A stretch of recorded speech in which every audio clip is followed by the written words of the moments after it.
Voici un exemple d'un groupe salivaire, donc avec une salive inconnue. Vous voyez ici, ma salive est inconnue. Et ma salive, je vais la mettre dans différents tubes. Et comme je vous ai mentionné dans le PowerPoint sur la technique, on va mettre des antisérums anti-A, anti-B et anti-H dans différents tubes, mais à différentes dilutions pour avoir une zone d'équivalence qui va nous permettre d'avoir de bons résultats. Donc ici, on a mis la salive en présence de ces trois antisérums-là et on a ajouté par la suite des globules rouges commerciaux A, B et O. Et vous voyez, qu'est-ce qu'on obtient comme résultat? Donc, j'ai avec mon premier tube, avec de l'antisérum A et des globules rouges A, j'ai une agglutination à 4+. Dans mon tube antisérum B avec des globules rouges commerciales B, je n'ai pas d'agglutination, donc négatif. Et lorsque je mets mes globules rouges commerciales O avec l'antisérum H, je n'ai pas non plus d'agglutination négatif. Donc, qu'est-ce qui s'est passé? Ici, dans un premier temps, j'ai une agglutination.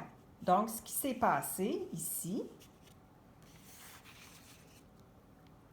c'est que mes globules rouges se sont fixés à mon antisérum A, donc IgM.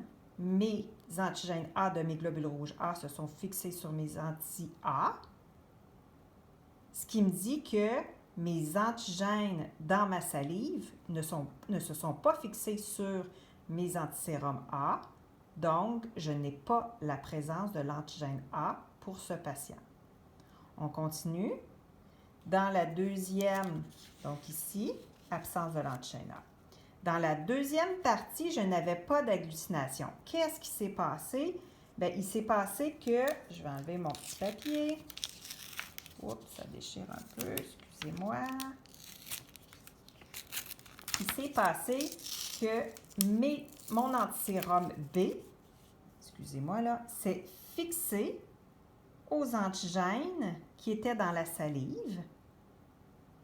Et lorsque je m'ai mis aux globules rouges, bien, mes globules rouges ne se sont pas fixés à l'antisérum parce que mes antigènes étaient déjà fixés sur mes anticorps. Donc, dans ce cas-ci, j'ai la présence de l'antigène B. Et le dernier, si on regarde, le dernier, je n'avais pas d'agglutination, donc c'est le même principe. Vous voyez que j'ai un antigène qui s'est fixé aux anti-H.